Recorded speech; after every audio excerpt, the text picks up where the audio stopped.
think I've always been artistic.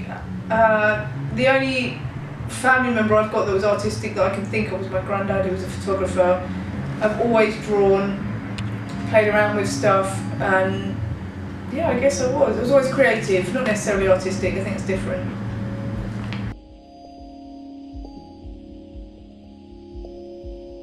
When I first got my tattoos, I was 20. I'd already been tattooing for about 2 years, and that's quite abnormal to not have any tattoos but to be tattooing people, so I felt like a bit of a fraud. So I got my first tattoo on my foot. Before that I had secretly tattooed myself whilst my boss was away, just with water, and it was excruciating because it was just with water. I didn't think I was going too deep, so I outlined a skull on my leg, and for the next 4 to 5 months, every time I got out of the shower, the wound was still like in the shape of a skull. It was crazy. I didn't get tattooed for so long because my idea of tattoos were different. They were the ones your parents warn you about, the ones you pick off the wall, the tribal. And that's what tattooing was to me and to most people. It still is. You go in, you see the pre-drawn stuff on the walls and you pick one. Back in the day, most tattoos said the internet, you looked in magazines, and there happened to be one artist called Adam Barton, an American guy. And I remember being blown away with the artwork he could create on skin. And I think seeing the difference between something you could pick off the wall and something someone could draw that was definitely more artistic and more creative, that made me want to get tattooed. I didn't want just something that everyone else had picked off the wall. I wanted something that was drawn by someone who was as creative as I wanted to be. I definitely didn't want to be a tattoo artist. It wasn't something that was on my radar. I knew I was creative and I knew I wanted a job in a field where I wasn't 9 to 5 in an office. I was used to working hard and I was used to just producing my own kind of ideas. I didn't know where it was going to take me.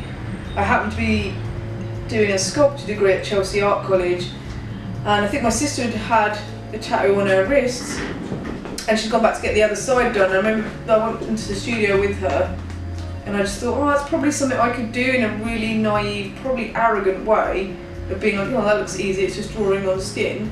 I asked them for an apprenticeship. I was still doing my degree, and somehow they let me do an apprenticeship as well as doing my degree. And then I went to do an MA in sculpture, only got an interview in probably at the Royal Academy, and let's say I drank a bottle of Rescue Remedy and didn't do very well in the interview. So I came out, wasn't on an MA, knew I could tattoo, and I took it as a job in the first place, but it's actually much more than a job. It's a career for me.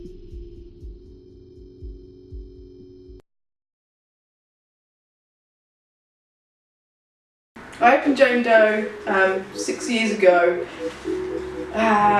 It just happened, just coincidentally. I'd been travelling up and down the country doing guest spots. I'd been working in a number of studios where I found that the people I was working for and with didn't take the craft as seriously as me, and they got quite bitter and twisted about it. And anyone who's creative, surrounded by people that aren't enjoying it, just brings you down.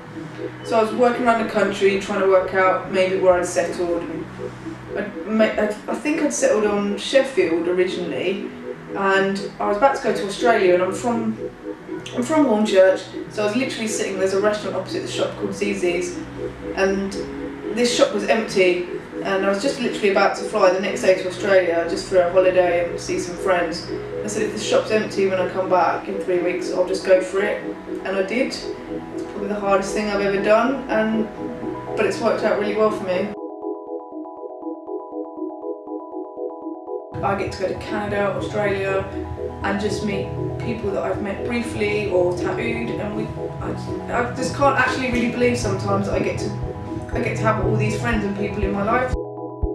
It is a big deal to have had a shop, to open a shop when I was 26. It was in the recession. I had a business partner in the beginning who screwed me over, and I carried on. I've had people steal from me, people use me. Yeah, I still come into work and I still love it, and people still want to come here.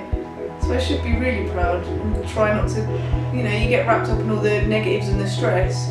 And really, my life is pretty brilliant. I tattoo people every day, I'm fully booked, all my customers are amazing. I get to hang out and people get to become friends, and you get to travel the world.